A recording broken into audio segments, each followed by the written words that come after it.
I have recorded 11,000 years of dragon rider history. I have filled more archives than most species will ever build. I have documented the deaths of warriors from 42 civilizations, each one brave enough to step into a tethering chamber and try to claim a war dragon as their own. I have written about victories and massacres, about empires rising on dragonfire and crumbling when their riders fell. But in all those millennia, only one event ever made me weep. I am telling you this story now because I am old, because the galaxy deserves to know, and because what I witnessed that day changed everything I believed about strength and power and what it truly means to be brave. My name is Kale Voreth. I am the last living archivist of the Drakenguard, and this is my account of the day a human girl sat on a floor and broke 11,000 years of tradition.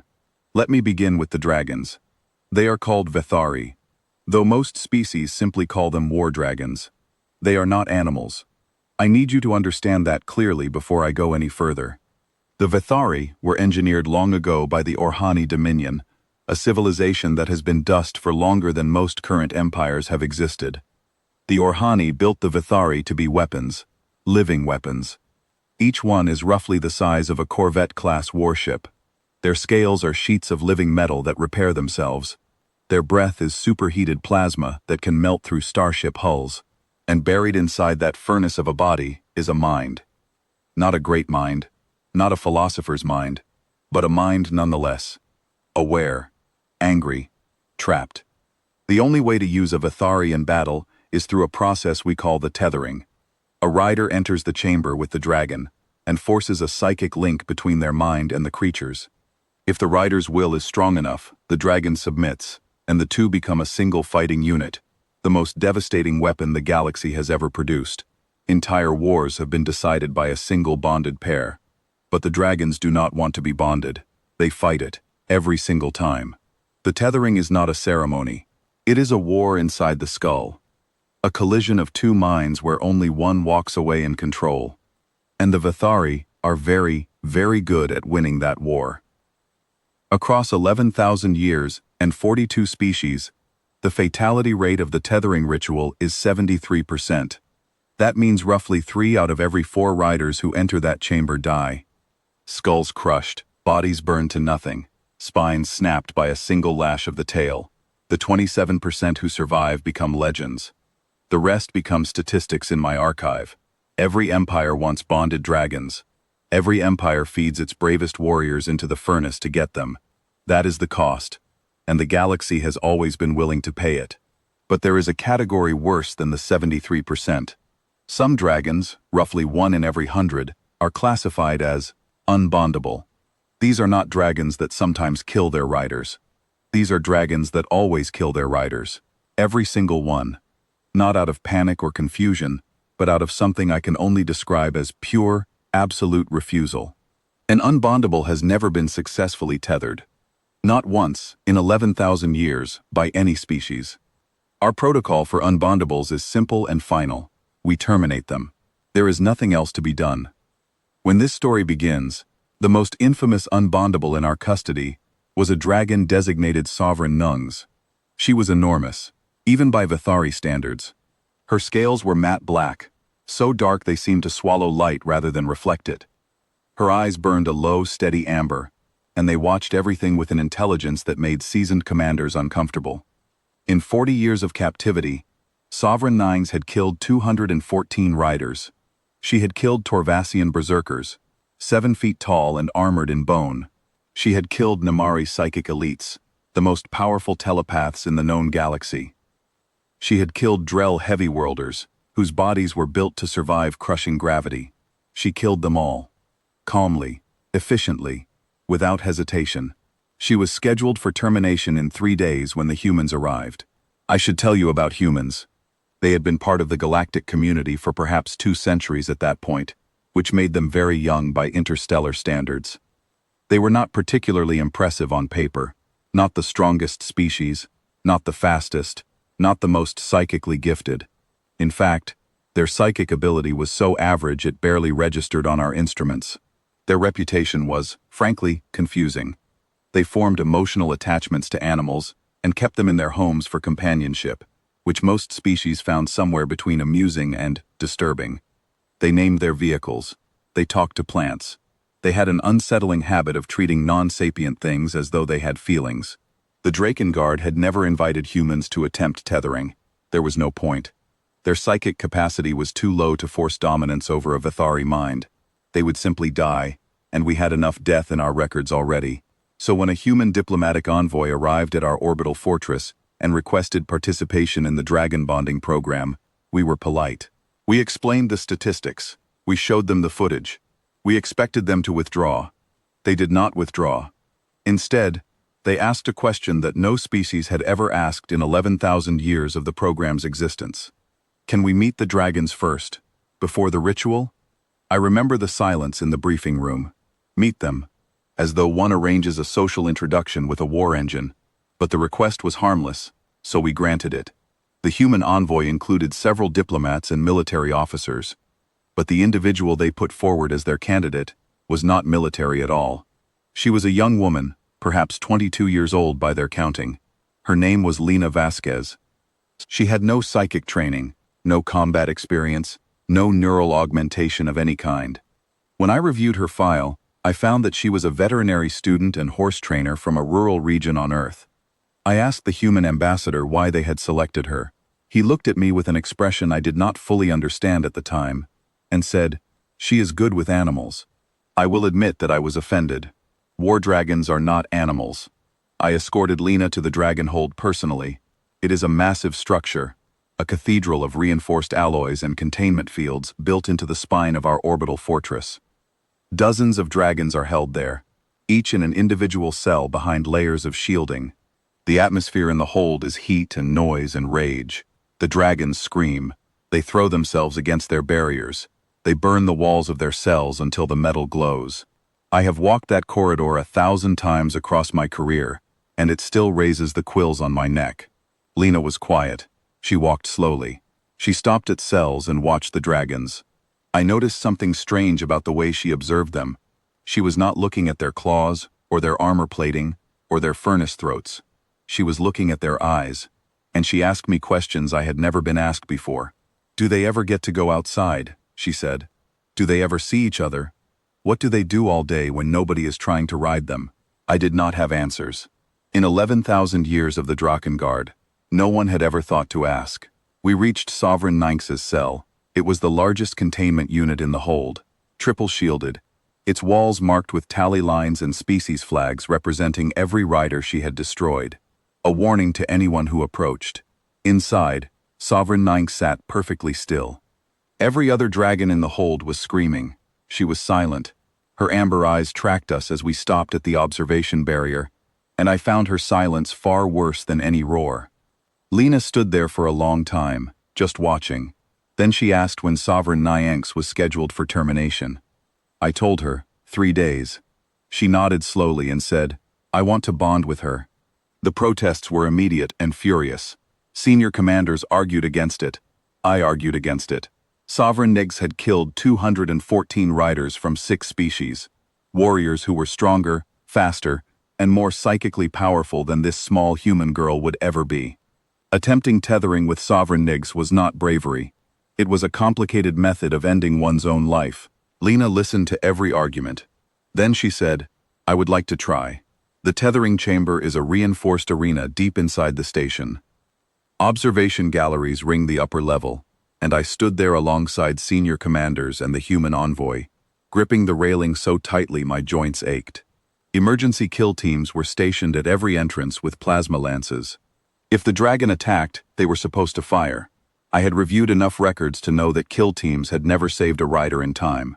Not once. Sovereign Ninx was brought in through the blast doors.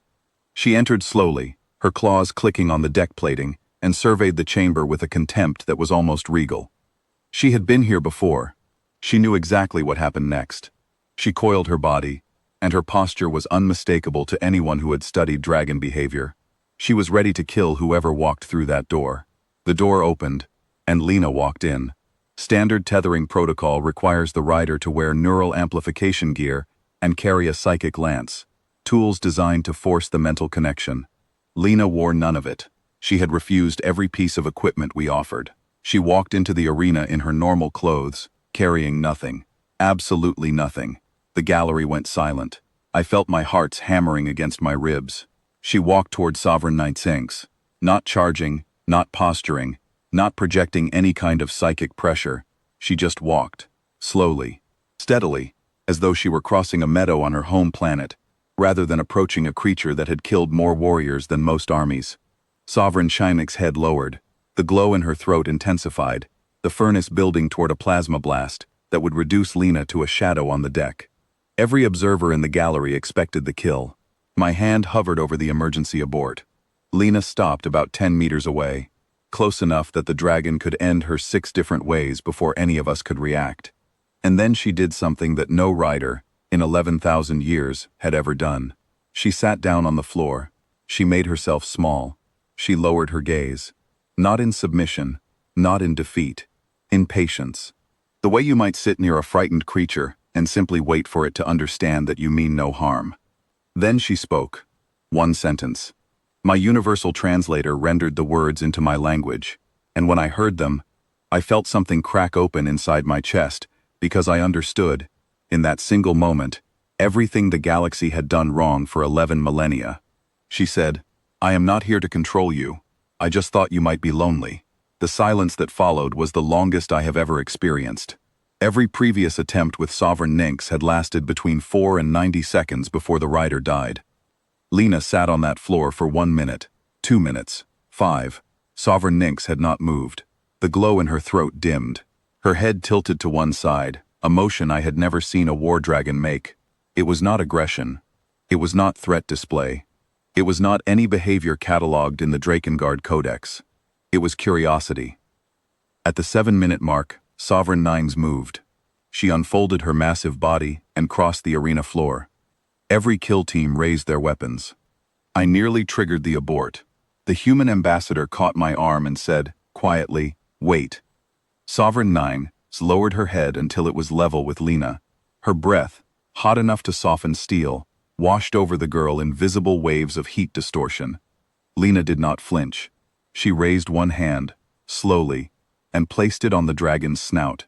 The tethering formed, not as a spike of psychic dominance, not as a battle of wills, but as something our instruments had never recorded before. A mutual opening, a bridge between two minds, not a chain binding one to the other. And Sovereign Nyx, the unbondable, the killer of 214 riders, made a sound. I have spent my entire life studying dragon vocalizations. I have catalogued every growl, scream, roar, and warning cry the Vithari produce. I had never heard this sound before. It was low, resonant, almost below the threshold of hearing. It vibrated in the bones. It took me a moment to understand what it was. It was relief. The sound of something that had been clenched tight for 40 years finally letting go. I wept. I am not ashamed to say it. I stood in that observation gallery, surrounded by the finest military minds in the sector, and I wept like a child, because I finally understood. For 11,000 years, 42 species had approached the Vithari the same way. As weapons to be mastered, they built tools to dominate. They bred warriors to overpower. They saw the dragon's resistance as a defect to be broken through, a flaw in the engineering. Not one species, not once in all that time, considered the possibility that the dragons were not resisting control. They were waiting for someone to approach them without chains. Humans did not come with psychic lances and neural amplifiers, because humans looked at a screaming, killing, fire-breathing engine of destruction and thought the one thing no other species had ever thought. They thought it might be in pain. Every other civilization saw a weapon that refused to be wielded. Humans saw a creature that refused to be enslaved. And instead of sending a warrior to break it, they sent a girl who trains horses. Because somewhere on that little blue planet, humans learned thousands of years ago that the strongest creatures do not yield to force. They yield to trust. The aftermath reshaped the galaxy. Sovereign Nyx bonded to Lena with a depth and stability that surpassed any tethering in our records. She followed Lena like a shadow, responded to verbal commands, even to emotional cues. She was not controlled. She was cooperative. There is a difference, and it terrified every military institution in the sector. Other unbondable dragons were brought to human-trained handlers. The fatality rate dropped from 73% to under 4%. Trust-bonded dragon pairs outperformed dominance-bonded pairs by an order of magnitude. They fought harder, coordinated better, and most remarkably, the dragons began protecting their riders. Before, if a rider died, the dragon would rampage blindly or simply shut down. Trust-bonded dragons shielded their riders with their own bodies. They retrieved the wounded. They grieved. Within a decade, the ripple effect spread far beyond the drakenguard. 17 galactic species previously classified as non-sapient hostile fauna were re-evaluated and granted provisional sapience rights. Because if war dragons, engineered to kill, could respond to empathy, then perhaps every creature the galaxy had caged and chained and destroyed deserved a second look. All because a 22-year-old girl sat on a floor. I am old now. I have watched the galaxy change. I have watched humans do this again and again, walk into situations where every rational calculation says they should dominate, exploit, or destroy, and instead choose the path that no strategic model can predict. Compassion. The galaxy has 100 theories about why humans are this way. Some say it is weakness pretending to be virtue. Some say it is naivety that will eventually be punished. Some say it is evolution. A predator species that learned cooperation so deeply it became instinct. I do not know the reason. I only know what I saw. A war dragon, built to kill, engineered to hate, shaped by 11,000 years of violence and rage, chose a human. Not because the human was powerful, not because the human was fearless, because the human was kind, because the human looked at a monster and saw loneliness instead of malice. This is the sentence I used to title my published archive, the document that changed galactic diplomatic doctrine forever, and it is the sentence I will leave with you now. We spent 11,000 years building better chains. The humans walked in with none, and that was the point.